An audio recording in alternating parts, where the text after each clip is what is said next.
ये जो सामने आपको घोंसले दिख रहे हैं, ये चिड़ियों के द्वारा बनाए गए हैं, जो कितनी सुंदर प्रकृति की देन है, इसे आप देख सकते हैं।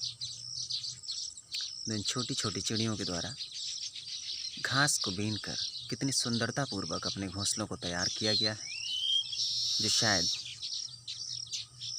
मानव के बस की नहीं है। लेकिन इन चिड़ियों की जो कारीगरी है, उसे आप देख सकते हैं, कितनी सुंदरता के साथ इन्होंने अपने घरों का निर्माण किया है।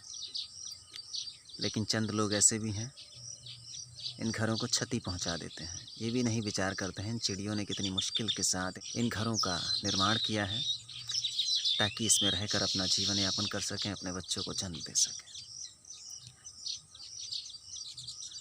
जो मानव जाति को समझते हुए इन्हें भी इस धरती पर रहने का अधिकार देना चाहिए, क्योंकि यह चिड़िया नहीं होंगी तो इस धरती पर जो संस्कृति है, जो प्राकृतिक खुशियाँ हैं, वह दिखाई नहीं देंगी।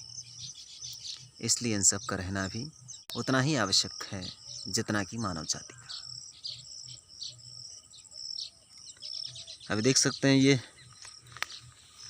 पतला सा नाला था कभी, और धीरे धीरे बाढ़ आने के कारण से इतना विशाल रूप ले लिया है, जैसे मानो कि एक तालाब हो।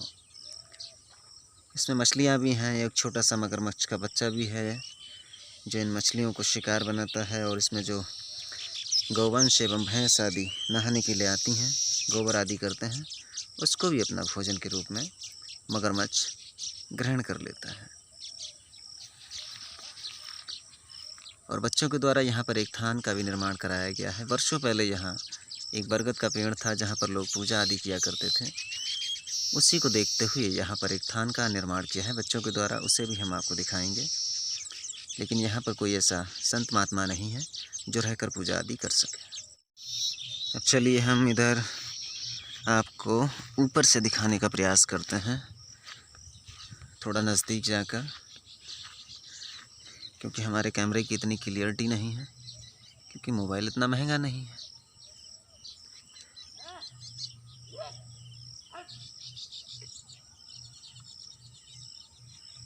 चलिए देखते हैं, उस तरफ से जाते हैं।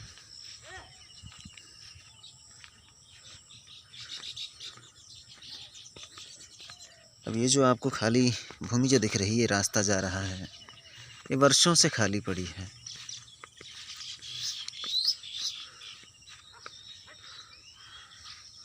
ये ग्राम पंचायत उगनपुर मरौरी के अंतर्गत आने वाला क्षेत्र है।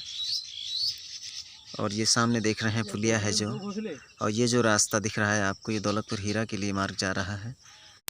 अब देखिए, चिड़िया जो है अपने घोंसले के ऊपर बैठी हुई है, शायद निर्माण कार्य में लगी है अपने घर के, और सुंदर भी लग रही है देखने में। घोंसले में 2 घोंसले बोले। और सामने जो आप देख रहे हैं, जूम कर देते हैं, ये देख सकते हैं एक घोंसले में दूसरा घोंसला भी नीचे निर्माण कर दिया गया है। ये भी इन चिड़ियों का दिमाग ही है, जो स्वयं ईश्वर ने इन्हें प्रदान किया है। और इंसानों ने भी इसी को देखते हुए शायद घास फूस से घरों का निर्माण करना भी सीखा होगा। और शायद यही सच भी है, क्योंकि इंसानों ने ही जीव जंतु एवं पक्षियों को देखकर ही घरों का निर्माण करना सीखा है, क्योंकि एक दूसरे को देखकर ही लोग कुछ ना कुछ सीखते हैं।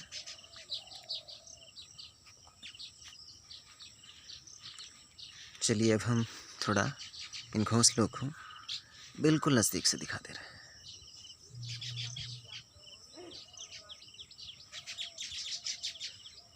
अच्छा महेंद्र, ये बताओ, ये जो नीचे का जो हिस्सा है, क्या डायरेक्टली घोंसले से चिड़िया नीचे हिस्से को निकलती है, ऊपर से प्रवेश होती है, नीचे से निकलती है स्पीड में? नहीं, नीचे से जाती है, नीचे से ऊपर आती है। नहीं, ऊपर से जाती है, शायद नीचे से निकलती है।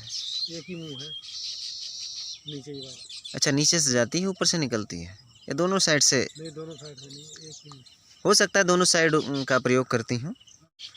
चलिए देखते हैं कुछ क्षण यहाँ पर प्रतीक्षा करके, आखिर चिड़ियाँ जो हैं किस तरीके से इन घोंसलों में प्रवेश करती हैं और किस तरीके से बाहर आती हैं।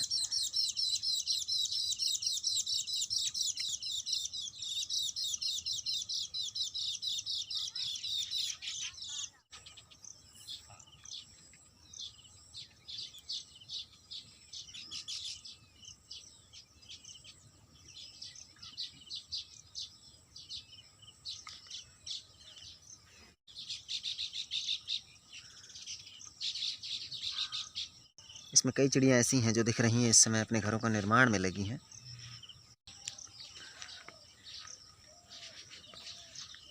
बहुत से लोग कहेंगे भाई गजराम भाई जो हैं इन चिड़ियों की और गौवंश आदियों की खबरों को प्रमुखता से दिखाते हैं, इंसानों की नहीं दिखाते हैं।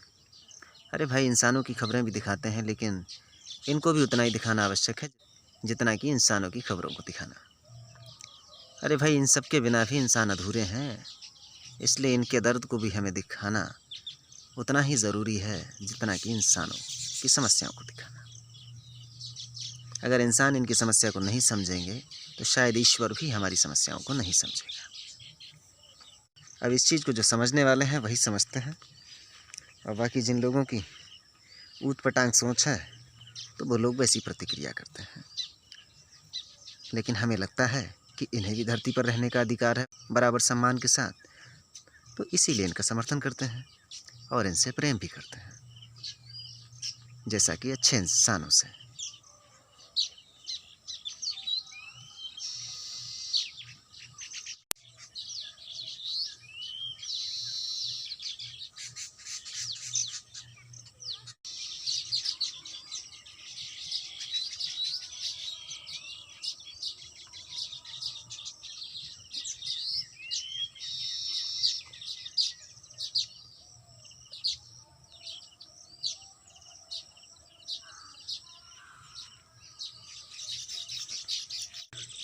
अब चलिए हम चल रहे हैं यहाँ पर जो बच्चों ने एक थान का निर्माण किया है।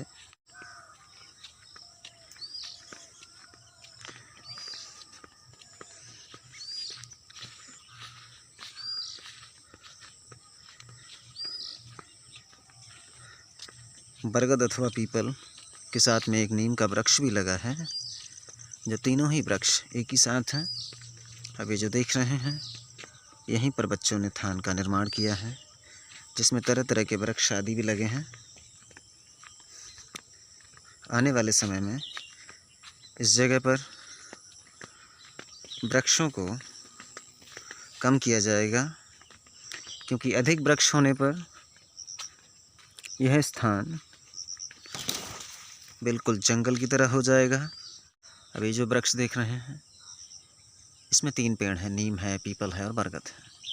और यहाँ पे शिव जी की प्रतिमा को बनाकर बच्चों ने रख दिया है, और यहाँ पर गांव के लोग आते हैं, शाम को धूप बत्ती एवं दीपक आदि जलाकर भगवान का ध्यान भी करते हैं। अब देखिए, यहाँ पर थान का निर्माण भी कराना है, क्योंकि यहाँ बाढ़ आ जाती है तो करीब यहाँ 5-7 फीट पानी भर जाता है। यहाँ नल की व्यवस्था है। जो बाढ़ आने पर जो खेतों में पानी फंस जाता है, उसी को निकलने के लिए नाला का निर्माण किया गया है, जो गवर्नमेंट के द्वारा कराया गया है। इसी नाले के किनारे खाली पड़ी भूमि है, उसी भूमि में स्थान का निर्माण कराया गया है, जो बच्चों के द्वारा किया गया है, जिस पर लोग भंडारे आदि का आयोजन भी करते हैं। ये जगह जो खाली पड़ी है, जो सदियों से खाली पड़ी है, ये देख रहे हैं आप, बिल्कुल लंबाई में चले जाइए उगनपुर मरौरी तक, बिल्कुल नेशनल हाईवे 730C के किनारे जो पुल है, उगनपुर मरौरी से और बसारा मोड़ के मध्य में, ये वहाँ तक इसी तरीके से भूमि खाली पड़ी है। उसी भूमि में इस देवस्थान का निर्माण किया गया है, जो आने वाले समय में इसको भव्य स्थान के रूप में निर्माण कराया जाएगा, जिसमें लोगों को अधिक से अधिक सहयोग करने की आवश्यकता है। किसी भी स्थान को गलत नीयत से निर्माण कराने की कोई आवश्यकता नहीं है, क्योंकि निष्ठा और भाव होना चाहिए श्रद्धा के साथ, तभी देवस्थान सुरक्षित और पवित्र स्थिति में रह सकता है, जो मानव जाति के लिए बहुत ही आवश्यक है।